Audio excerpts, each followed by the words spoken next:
천안함 폭침 이후에 우리 정부가 북한의 5.24 대북 제재를 취한 지가 어제로 5년 됐습니다. 내일부터는 한미일 육자회담 수석 대표들이 만날 예정입니다.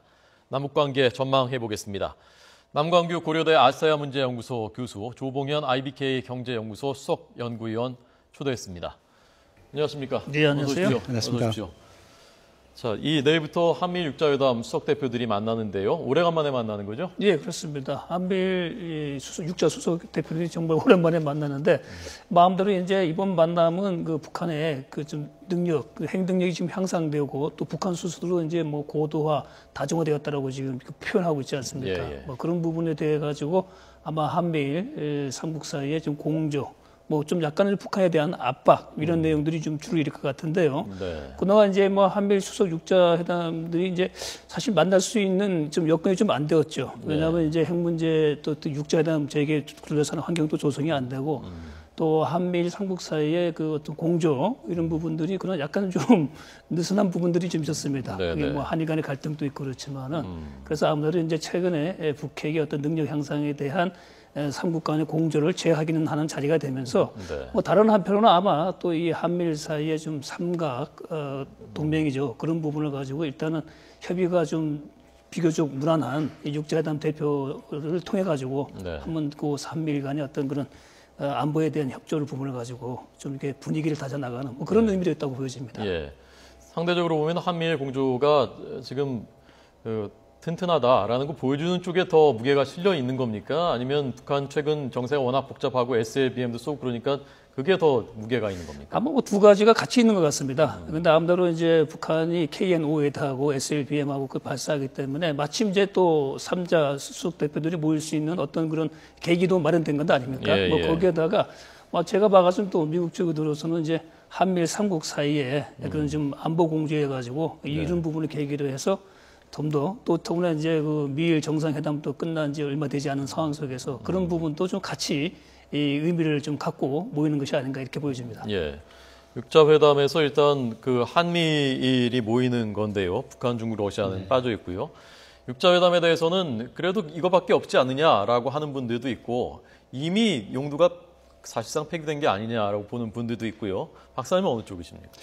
예, 일단 뭐 이 한미일 이 육자회담 수석 대표가 만나는 것은 뭐 방금 이야기했지만 일단 북한 내부의 어떤 정세 불안도 같이 좀 논의를 할 것 같습니다. 현인철 인민무력부장 처형 이후에 북한 내부가 그렇게 좀 굉장히 좀 심각하게 돌아가고 있지 않나 이렇게 어떤 정세 분석 측면이 하나 있을 것 같고 그 다음에 북한이 지금 핵 문제를 가지고 계속적으로 지금 대외적으로 강경 노선을 가고 있기 때문에 거기에 대한 어떤 방향 설정 이렇게 좀 하고 있는 것 같습니다. 예. 그래서 이러한 어떤 북한의 압박 목적도 있지만 또 한편에서는 북한을 대화로 이끌어내는 또 회담이 될 거거든요. 그러다 보면 중국하고 러시아까지 같이 만약에 5자의 어떤 수석 대표들이 만나고 한다고 하면 북한이 아마 반발이 더 거세질 가능성이 있기 때문에 이번에 한미일 어떤 3자 수석 대표가 만날 것으로 보고 있습니다. 물론 북한의 어떤 그 육자회담에 대한 재개 조건 이런 쪽에서는 아마 여러 가지 대안들을 가지고 논의를 할 것 같은데요.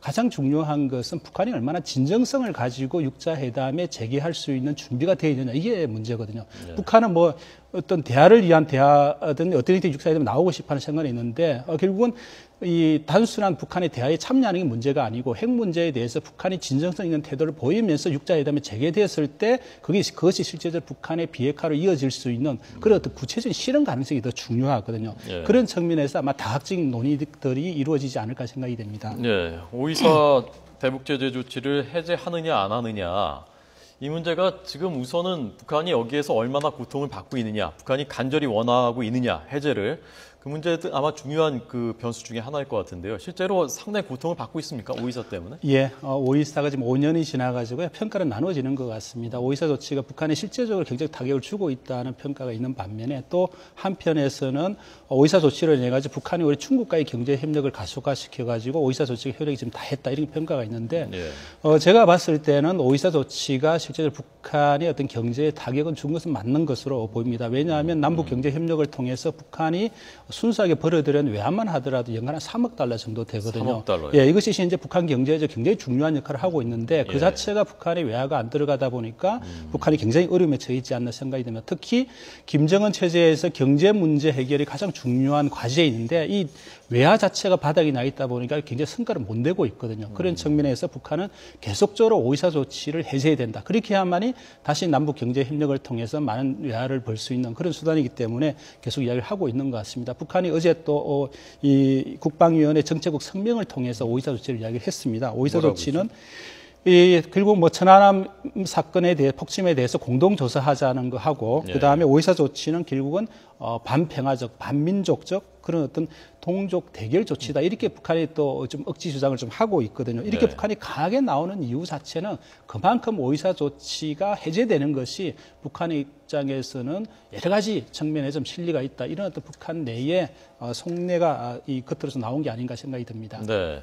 우리 정부 입장에서는 북한이 명시적으로 뭐 사과는 총 못한다고 하더라도 유감 표시든지 기본적인 성의는 보여줘야 되는데 지금 공동조사하자고 나온 것은 그건 안 하겠다는 얘기 아닙니까? 그렇죠. 지금 이제 뭐 북한은 애초에 오이사이다 천안함 폭침 자체를 가지고 자신들이 한 것이 아니다라고 부정하고 있는 입장이기 때문에 사과를 우리가 기대하기 좀 어려운 상황이죠. 그래서 우리 정부에서는 방금 말씀하신 것처럼 이제 유감이나 향후 이러한 어떤 그 사태가 발생하지 않도록 어떤 예. 제도적인 장치 이런 부분 정도만 어느 정도 되면은 오이사 조치를 해제할 수 있는 어떤 그런 여지가 상당히 좀 넓어진 것 아닙니까? 예. 그리고 지금 뭐 간접적으로 사실은 우선 만나서 대화를 하다 보면은 오이사 조치에 대해서 전향적인 어떤 정책 태도가 가능하다고 했기 때문에 사실상 우리 정부 입장에서는 뭐 여건과 북한이 어느 정도 분위기만 맞춰지게 되면은 오이사 조치를 해제하겠다는 입장이 아닌가 이렇게 보여집니다. 뭐 그런 상황에도 불구하고 북측이 계속 오이사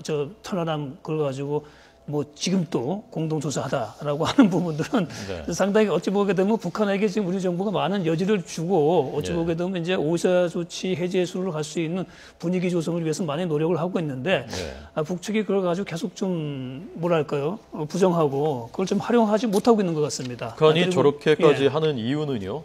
끝까지 인정 안 하겠다고 하는 이유는 뭐라고 보십니까? 그게 이제 비밀리에 기습해가지고 사실 우리 그 어뢰를 발사해가지고 천안을 폭침하지 않았습니까? 그렇기 때문에 북한 입장에서는 자신들이 하는 것이 아니다라고 하는 부분을 가지고 예.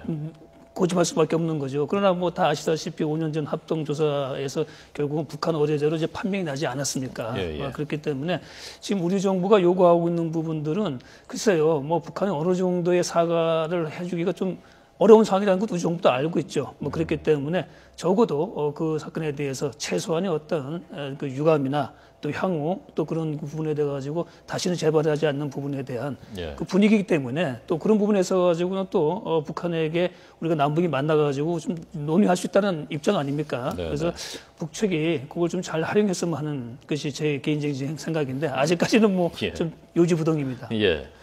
북한이 지금 최근에 계속해서 다 강경 모드였는데 모처럼 뭐 북한 나름대로 뭐 양보했달까요? 좀 한 발 물러선 것이 개성공단 임금 문제 팽팽하게 계속 맞섰던 것인데 우선은 그 임금 인상 나중에 논의하고 우선 밀린 것부터 지급해 달라라고 뭐 자신들 입장에서 한 발 물러섰단 말입니다. 이건 어떤 신호라고 보셨습니까? 예, 개성공단 임금 사태가 좀 장기화되면서 이게 2013년도 같은 상황까지 가지 않을까 우려를 했는데요. 예. 다행히 지금 어떤 큰 고비는 넘긴 것 같습니다.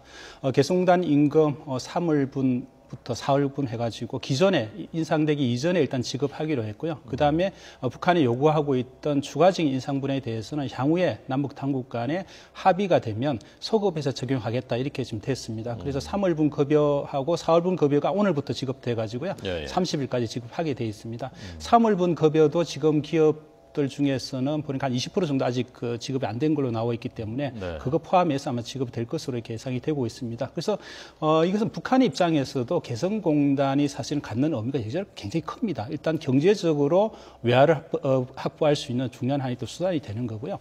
개성공단의 북한 근로자 5만 한 3천 명 정도 되고 있고 가족까지 포함하면 20명이니까 북한 입장에서는 어떤 이 주민들의 어떤 생존과 관련된 문제가 있고 또 이 개성난 사태가 만약에 자칫 2013년도까지 또 만약에 문을 닫는다든지 폐쇄적으로 갔을 경우에 현재 북한이 진행하고 있는 전국 19개 경제개발구의 어떤 외자 유치에도 좀 굉장히 큰 타격이 있기 때문에 북한 입장에서는 개성공단을 통해서 뭔가 실리는 좀 가져가고 싶은데 그렇다고 또 극단적으로 이렇게 좀 가고 싶지 않은 또 이런 게 있는 것 같습니다. 그런 것이 이번에 보면 개성공단 자체 일단 합의를 해놓고 네. 그 다음에 이제 추가적인 북한의 요구 사항들은 계속적으로 해올 것으로 예상이 되고 있습니다. 그래서 여기에 우리가 적절하게 좀 잘 대응하면서 풀어 나가야 되지 않을까 생각이 됩니다. 북한이 현재 개성공단의 임금 상한선 오픈 제한인데 이 자체를 좀 뭔가 변경을 해보고 싶어 하는 거거든요. 예. 여기에 대해서는 남북간 좀 대화를 통해서 네. 이 10년이 지났기 때문에 5% 상한선 자체를 다소 좀 현실에 맞게 조정하는 것도 방법이 아닐까 생각이 됩니다. 예.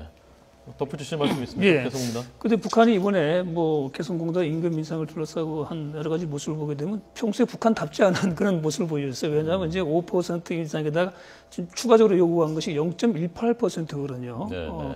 그럼에도 북한이 이렇게 좀 타협적으로 입장을 접고 나온다는 부분은 기존의 북한의 행태에 보게 되면 상당히 다른 좀 사례가 좀 찾아보기 힘든 그런 케이스입니다. 그래서 네. 뭐 다행히 타협이 됐기 때문에 다행인데 그러나 한껏 또 마음이 또 남는 부분들이 북한이 최근에 임금 인상을 둘러싸고 나오는 용어 단어 중에 가장 많이 주였던 부분들이 개성공단은 북한의 주권이다라는 부분들을 계속 강조해 왔어요. 그래서 이번에 타협이 돼가지고 원래 뭐 그렇지 않더라도 통상적으로 여름에 만나가지고 5% 이내에서 범위는 항상 인상해 왔거든요. 예, 그렇기 예. 때문에 북한이 요구한 임금 인상분 자체가 그렇게 무리한 건 아닙니다. 근데 그것이 이제 절차와 과정이 문제가 됐기 때문에 예. 우리 정부가 거기에 대해서 좀 강하게 나갈 건데 그래서 이렇게 해가지고 만나가지고 뭐 북한이 요구하는 그 이상으로도 좀 올릴 수도 있습니다. 근데 약간 좀 걱정되는 부분들은 북한이 계속 요 며칠 한 2달 사이에 개성공단에 대한 주권에 대한 용어를 계속 강조를 해왔어요. 아, 전에 안 쓰던 말인가요? 예, 전에는 이제 그게 주권 부분에 있어가지고 남북 경제협력 사업은 있기 때문에 예. 그렇게 뭐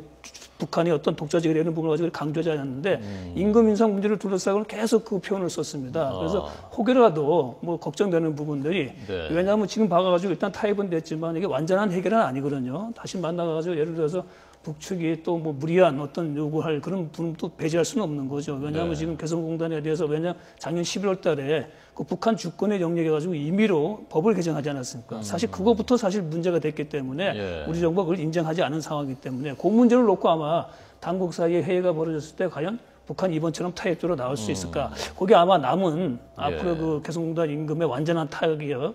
또 우리가 이 문제가 정말 순조롭게 해결되어질 수 있느냐 하는 어떤 마지막 남은 어떤 고비가 아닌가 보여집니다. 예. 금강산에 있는 우리 시설들 또 현대화산 시설들도 전부 봉인하면서 그렇죠. 그렇게 했었던 또 전례가 있으니까요. 자, 지난주에 전해진 북한 소식들 중에서 아마 국민들의 눈길이 제일 많이 모아진 소식은 김정철이 런던에서 에릭 클랩튼 공연 콘서트에 포착됐는데 그 다음날 또 나왔단 말입니다. 그날 세계적으로 그 소식이 전해졌는데 그 다음날 전혀 개의치 않는 듯한 모습으로 또 나타나서 또 카메라 세례를 받았단 말입니다. 자, 우선 김정철이 어떤 인물인지 어떤 성향의 인물인지부터 좀 다시 좀 소개를 해주시죠, 박사님. 예, 뭐 다 아시겠지만 이제 김정철 같은 경우는 이제 이남 일녀 중에 장남 아닙니까? 물론 이제 김정일의 이제 뭐 본분에서 난 아들은 아니지만은 그래서 순수로 보게 되면 장자로 보게 되면 김정철이 우선 승계 순위가 되겠지만 다 아시겠지만 뭐 김정철이 좀 약간 좀 유약하고 여성적인 좀 성향이 있고 또 고영이한테 난 그 자녀 중에 장남이란 말씀이시죠? 예, 장남이죠. 예. 고영이로부터 난. 그래서 성혜림한테 난 그들 포함하면 김정남. 예. 원래대로 하게 되면 이제 뭐 김정남에게 가야 되겠지만 예. 김정남이 이제 후계자 구도에서 밀려나고 그다음에 이제 고영이로부터 난 아들에게로 갔는데 그다음에 아까 말씀드린 이제 김정철에게 장자 우선순위가 있겠지만은 김정철이 갖고 있는 좀 뭐 김정일이 봤을 때는 지도자로서의 어떤 감이 안 된다. 그래서 이제 김정은을 지목해 가지고 하지 않았습니까? 또 김정철 자체도 스스로 뭐 권력 욕구에 대한 의지가 없고 그렇기 때문에 지금 상황은 아마 뭐 김정은의 어떤 배려 속에 지금 김정철이 개인적인 자유로운 활동을 하고 있는 것이 아닌가. 근데 이번에 우리가 주목해야 될 부분들이 김정철이 김정은이 지도자가 되고 난 다음에 처음으로 이게 공개가 된 상황입니다. 예. 그렇기 때문에 이 김정철이 계속 북한에 지금 살면서 이런 활동을 하는 것인지 아니면 김정철의 거처가 예를 들어서 뭐 모스크바나 중국이나 유럽이나 그러게요. 여기를 두고 하는지 이 여부가 좀 확인되어질 필요가 있다. 안 알려진 거죠. 그래서 지금 그 외모나 뭐 체격이나 그런 것도 그 김정남, 김정은하고는 상당히 많이 달라 보이거든요. 네, 좀 많이 좀 왜소한 스타일이고요. 그 다음에 저는 만약에 이번에 김정철이가 이 해에 나가지고 이렇게 공연하는 걸 보여준 것은 오히려 만약에 김정철이가 북한 내에서 핵심적인 권력의 역할을 하고 있으면 이런 행동을 좀 못했을 걸로 보고 있습니다. 오히려 실제적으로 김정은 제1위원장 입장에서는 물론 김정철의 형이지만 권력 내에서는 완전히 물러나 있고 사실은 자기가 모든 걸 할 수 있다 이런 어떤 이 자신감이 있기 때문에 해외 나가는 것에 대해서 아마 승인을 해주지 않았을까 이렇게 생각이 됩니다. 그리고 이 김정철은 물론 이 실제적으로 이 김정은이의 어떤 권력의 핵심 관여를 하고 있지 않지만 또 한편에서는 이런 것들을 보여줌으로써 뭔가 이 김정은이가 형제의 어떤 그런 관계에서 큰 문제가 없다라는 것도 좀 대외적으로 보여주는 측면이 있지 않을까. 근데 북한 내에서 실제적인 역할을 하는 거는 오히려 여동생인 김여정이거든요. 김여정은 오히려 권력의 핵심적인 역할을 하면서 김정은을 좀 보좌하고 역할을 하고 있는데 김여정이는 아마 해외에 좀 나가기는 굉장히 쉽지 않을 걸로 이렇게 좀 보이고 있습니다. 예. 하늘 아래 태양은 두 개 있을 수는 없는 거지 않습니까? 네. 김여정은 자신의 권력을 뭐 위협하는 존재는 아니라고 생각할 수 있겠지만 형인 김정남이나 김정철은 다르지 않겠습니까? 김정은 입장에서 이 두 사람의 형들, 한 사람은 친형이고 한 사람은 이복형이고 어떻게 생각을 할까요? 어떻게 생각하세요? 김정남은 사실상 뭐 지금 거의 이제 좀 약간 도피성 외유죠. 지금 이제 전전하고 있다라고 우리가 듣고 있기 때문에 김정남은 잠재적인 그래도 이제 상당히 좀 위협적인 그런 게 되겠지만 김정철 같은 경우는 아직 나타난 거로 봐가지고 그렇게 뭐 위협적인 그런 존재가 될 수가 없고 스스로도 뭐 그런 권력 욕구가 없기 때문에 지금은 뭐 김정은이 그렇게 자기 형 김정철을 가지고 이렇게 뭐 후계를 위협할 수 있는 그런 사료를 이제 보는 건 아닌 것 같아요. 방금 우리 조 박사님께서 말씀하신 것처럼 이미 여동생 김여정이 뭐 사실상에 이제 김정은을 좀 국내에서 대신할 수 있는 그런 지금 활동을 보여주고 있기 때문에 뭐 김정철은 계속 이렇게 자연인으로서의 뭐 활동을 가지고 김정은이 그냥 허락해주는 선에서 어떤 역할을 좀 하고 있지 않을까 이렇게 보여집니다. 예. 최근 김정은이 보여주는 그 행태가 현영철 숙청하고 뭐 처형하고 이런 과정에서 뭐랄까 젊은 그 리더의 컴플렉스 같은 것도 좀 있는 것 같다. 열등감 같은 것도 있는 것도 같다고도 하고요. 워낙 불안정한 모습들 또 잔인한 모습들을 보여주기 때문에 아마 김정남이나 김정철 입장에서도 마음이 편치만은 않지 않겠는가 싶기도 하고요. 예, 지금 김정은의 행보를 보면 실제 북한의 지도자로서의 우리가 예상할 수 있는 그런 하고 전혀 지금 다른 행동을 보이고 있거든요. 그러니까 성격 자체가 굉장히 좀 다혈적인 스타일이 있고 그 다음에 이게 수시로 이 모든 것도 좀 적극적으로 나오는 형태로 그러니까 실제로 바로 보고 마음에 안 들면 거기에 이제 총살하는 형태로 간다든지 뭐 어떤 과정이라든지 이런 거를 전혀 거치지 않는 이런 걸 좀 보여주고 있거든요. 일종의 이런 걸 통해서 북한 내에 어떤 불안한 감을 좀 뭔가 좀 잠재우기 위한 공포 정치를 계속적으로 좀 하고 있는 건데 이것이 저는 봤을 때 오히려 북한 내의 측근들이나 북한 내 지도부 입장에서는 더 속으로는 반발이 커질 수 있다는 거죠. 심지어 북한 주민들마저 그런 위협들을 느끼고 있다는 거거든요. 이런 것이 오히려 김정은 정권에 오히려 더 타격을 줄 수 있는 좀 요인이 된다 이렇게 보고 있고 이런 과정 속에서 만약에 뭐 김정남이 그렇다 치더라도 형이 김정철이가 권력에 조금이라도 관여를 하는 형태가 보이면 장성택이 처형되듯이 본인도 처형될 수 있다는 위기감을 느낄 거거든요. 오히려 이럴 때일수록 권력하고 더 멀어지려고 하고 자기는 권력하고 전혀 관계없다는 것을 보여주기 위해서라도 전혀 권력과 관계없는 저런 행보들을 보이는 게 아닌가 이렇게 생각이 됩니다. 예, 알겠습니다. 오늘 남광규 박사님, 조봉현 박사님 두 분에게 들었습니다. 고맙습니다. 예, 감사합니다.